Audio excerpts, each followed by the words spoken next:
The commander's voice cut through the ward like a blade. "Do you even know what you're doing, nurse? Or did they just hand you scrubs and let you pretend?" The room fell silent. Patients stopped breathing for a second. Doctors avoided eye contact, and the nurse stood there, holding a metal tray with steady hands, even though something inside her had cracked open. Her name was Anna Kovac, and humiliation was not new to her. She had learned years ago how to keep her face calm while words tried to break her. How to swallow anger without choking on it. How to keep standing when authority pressed down on her shoulders like a boot. Commander Richard Hale, decorated, feared, respected, didn't see any of that. He saw a nurse who had spoken out of turn. "I gave a clear order," he continued, loud enough for everyone to hear. "And you ignored it." Anna met his eyes. "I followed the patient's vitals, sir. Not your ego." A sharp intake of breath rippled through the ward. Hale's face darkened. "You will address me properly." "I will address you honestly," Anna replied, her voice low, controlled. "That patient would have coded if I hadn't intervened." Hale stepped closer, towering over her. "You don't get to decide that." Anna didn't step back. She had stood her ground in worse places than this. "Get out," he said, "before I make sure you never work in a military hospital again." For a moment, the world narrowed to the space between them. Anna turned slowly, placing the tray down with care. As she rolled up her sleeve to sanitize her arm, the fabric slid back just enough to reveal the ink beneath her skin. It was small, simple, a faded black tattoo near her wrist. Hale froze, his breath caught in his throat. Because he knew that symbol. He had carried it in his pocket once. Had kissed it goodbye, had buried it with a folded flag and a lie he told himself for years. "No," he whispered. Anna paused. She followed his gaze to her arm. To the tattoo she never explained. Never defended. "Where did you get that?" Hale asked, his voice suddenly stripped of command. Anna looked at him for the first time, not as an officer, not as authority, but as a man unraveling in front of her. "My brother," she said quietly. "He died wearing it." The room felt like it lost oxygen. Hale's hands trembled. What was his name? Anna hesitated. Then, softly, Lieutenant Mark Kovac. The name hit him like a physical blow. Hale took a step back, eyes glassy. "That's impossible." Anna's jaw tightened. "They told me he died instantly," she said. "They told me he felt no pain. They told me he was brave." Her voice cracked, just once. "They didn't tell me who left him behind." Hale sank into a nearby chair as if his legs had forgotten how to hold him. "I was there," he whispered. "I gave the order." Silence wrapped around the ward like a shroud. Anna stared at him, something burning behind her eyes that had waited years for this moment. "You told my mother her son was a hero," she said. "And then you walked away." Hale couldn't meet her gaze. "I didn't know," he said, broken. "I never knew he had a sister." Anna laughed once, sharp, humorless. "You never asked." Her hands were shaking now. "Every time someone in uniform looks at me like I don't belong here," she said, "I remember dragging my mother off the floor when the officers left." The commander covered his face. "I humiliated you," he said hoarsely. "I had no right." Anna looked at him for a long time. "No," she said, "you didn't." He looked up. "You just reminded me who this world protects, and who it forgets." She rolled her sleeve back down. And walked away. Anna didn't stop walking until the sound of boots and beeping monitors faded behind her. Her chest burned, not from running, but from something older. Something she had buried so deep it only surfaced when someone with authority decided she was small, replaceable, easy to crush. She pushed through the double doors and into the stairwell, where the cold concrete walls echoed her breath back at her. She leaned against the railing and finally let her shoulders drop. For a moment, she pressed her forehead to the cool metal and closed her eyes. Mark. The name lived inside her like a bruise that never healed. She had been 19 when the officers came to the apartment. She remembered the way her mother's hands shook as she poured tea for men who didn't drink it. She remembered the script they followed, the careful words chosen to sound respectful and empty at the same time. "Your son died serving his country." They never mentioned how long he bled. They never mentioned the radio silence. They never mentioned the order that came too late.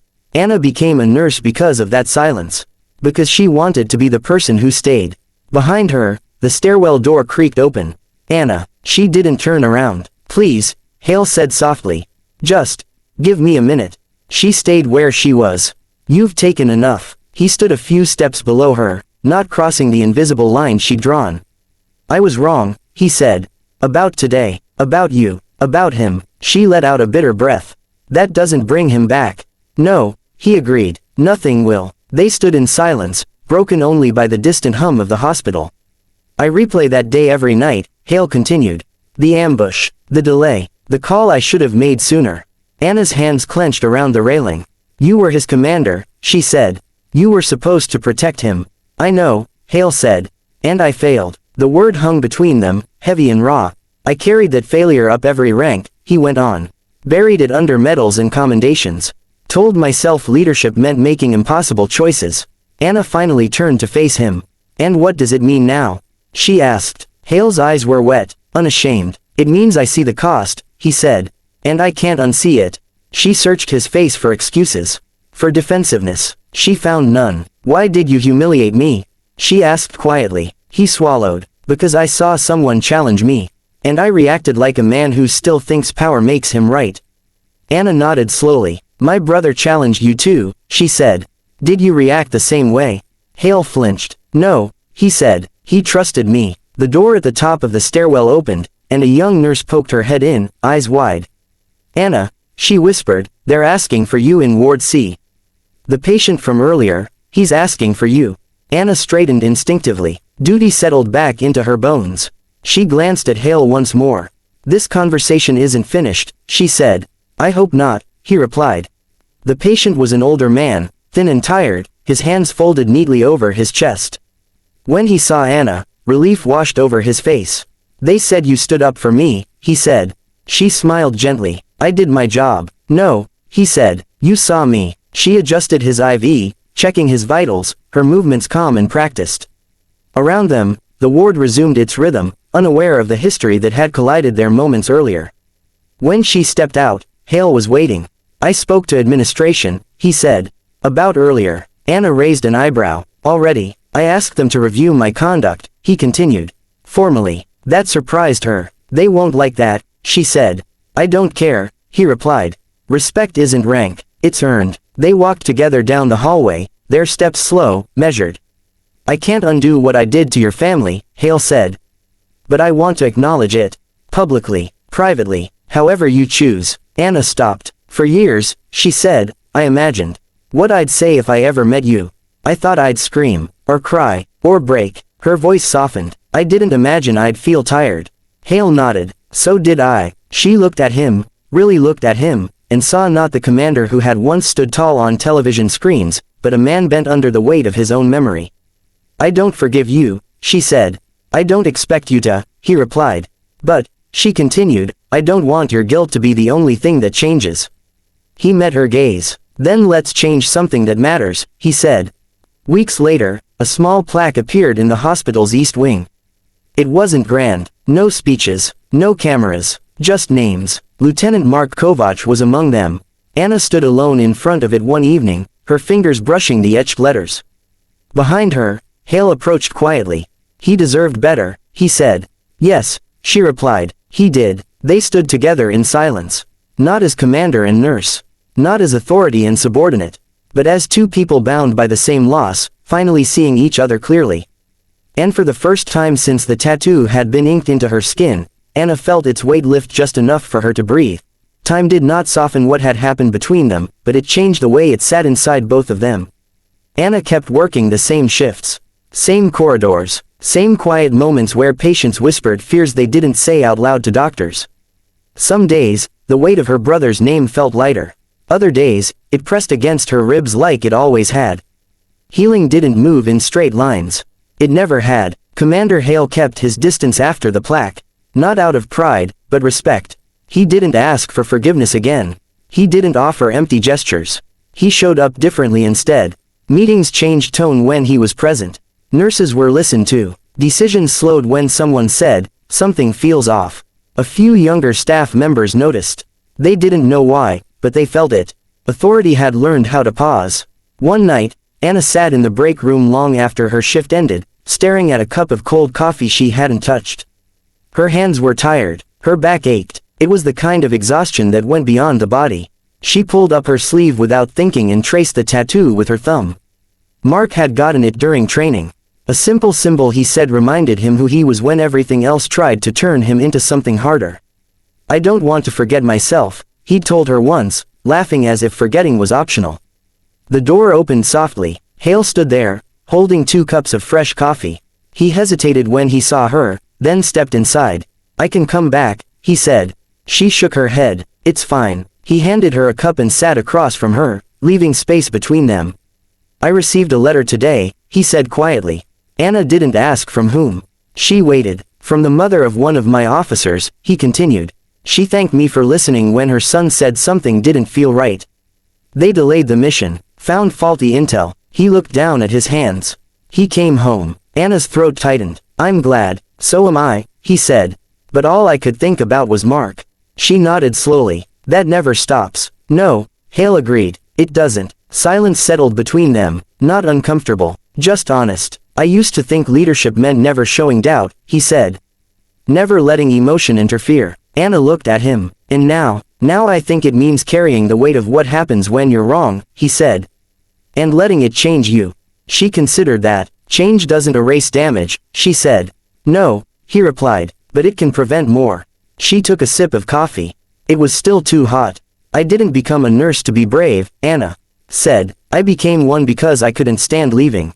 Hale looked at her. Mark was like that. She smiled faintly. I know. On the anniversary of Mark's death, Anna took the day off for the first time in years. She stood at the small cemetery on the edge of town, the grass damp beneath her shoes. Her mother couldn't come anymore. The walk was too long. The memories too heavy. So Anna came alone. She knelt by the grave and rested her palm against the stone. I met your commander, she whispered. He knows now. The wind moved through the trees gently. I don't hate him, she said. I thought I would. Her voice trembled. I hate what happened. I hate how long it took. But I don't want to carry that hate anymore. Tears slid down her cheeks, quiet and unashamed. I stayed, she told the stone. Like I promised. When she stood, Hale was there, a respectful distance away. I didn't want to intrude, he said. She nodded. It's okay. They stood side by side, eyes fixed on the name carved into granite. I was supposed to protect him, Hale said softly. Anna breathed in, then out. And now, she said, you're protecting others because of him. Hale closed his eyes. That doesn't balance the scale, he said. No, Anna replied, but it moves it. She turned to leave, then paused. You once asked me to leave the ward, she said, not unkindly. Today, I'm asking you to stay. He looked at her, surprised. With the truth, she added. With the weight, with the people who pay for decisions. He nodded slowly. I will. As they walked back toward the road, the distance between them felt different. Still careful, still scarred, but no longer defined by humiliation or rank. Just 2 people carrying the same name forward. And that, finally, felt like something that mattered. The weeks after the cemetery visit unfolded quietly, almost deceptively so. Nothing dramatic happened. No speeches, no confrontations, no sudden forgiveness. Life simply continued, and in that continuation, something inside Anna began to loosen, slowly, cautiously, as if afraid to trust the change. The hospital felt different now. Not kinder, not perfect, just more aware. Doctors asked nurses for input without rolling their eyes. Commanders lowered their voices in wards. A few rules were rewritten, not loudly, not proudly, but deliberately. And every time Anna noticed one of those small shifts, she felt Mark's presence in a way that didn't hurt as sharply. One evening, a young nurse named Leah followed Anna into the supply room. They say you stood up to Commander Hale, Leah said, her voice low, almost reverent. Anna smiled faintly. I stood up for a patient. Leah hesitated. They say he listens now. Anna met her eyes. Then make sure you speak. Leah nodded, absorbing the words like something sacred. Hale, meanwhile, struggled in ways no one saw. At home, in the quiet of his apartment, he slept poorly. The dreams had changed. No longer the chaos of battle, but stillness. Faces, names, the echo of a nurse's voice telling him what authority had blinded him to. He started writing letters. Some he sent, some he didn't. Letters to families, to old officers, to himself. One night, he found the folded paper he'd kept for years, the report that justified Mark Kovach's delayed evacuation. He read it again, line by line. The words were clean, professional, bloodless. He tore it in half. Then again, A call came late one night while Anna was on shift. Code Blue, Trauma Bay 3. She moved without thinking, instincts guiding her hands, her voice calm as the room filled with urgency. The patient was young, too young, military, shrapnel wounds, internal bleeding, vitals dropping. Someone shouted. Anna leaned close to the man's face. "Stay with me," she said, softly. His eyes fluttered open. "I don't want to die," he whispered. "You won't," she said, even though she couldn't be sure. "You're not alone." The doors burst open, and Hale stepped in, still in uniform, his face drawn tight. Anna didn't look at him. She didn't need to. They worked together without speaking. No rank, no memory, just shared urgency. The patient stabilized. When it was over, Hale leaned against the wall, breath heavy. "That could have been Mark," he said quietly. Anna washed her hands, the water running red, then clear. "Yes," she replied, "it could have." They stood there, the weight of what almost happened pressing down on them both. "I was wrong about strength," Hale said. "I thought it meant command." Anna dried her hands slowly. "It means staying," she said. "Even when it hurts." He nodded. The disciplinary board never came for Anna. Instead, an internal memo circulated weeks later, quiet, unsigned, acknowledging the importance of medical autonomy and respect across ranks. It wasn't an apology. It wasn't justice. But it was movement. Anna framed Mark's photograph that night and placed it on her bedside table for the first time in years. She slept better. On a rainy afternoon months later, Hale found Anna in the East Wing, standing beneath the plaque. "They're naming a training program after him," he said.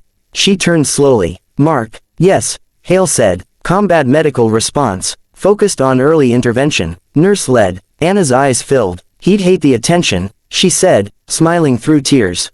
"He'd respect the purpose," Hale replied. She nodded. For a long moment, neither of them spoke. Then Anna said, "You know, when you humiliated me that day, I thought it was just another reminder of how small we are." Hale looked at her, listening.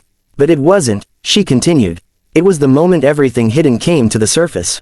She touched her tattoo gently. "Sometimes," she said, "pain doesn't disappear. It just finds a voice." Hale straightened, his posture no longer rigid with rank, but grounded with understanding. "I'm listening now," he said. Anna met his gaze. "I know." They stood there as the rain tapped softly against the windows, the hospital alive around them with quiet suffering and quiet courage. And for the first time since the day Mark died, Anna felt something she hadn't dared to name before. Not closure, but peace, unfinished, fragile, real. Enough to keep going.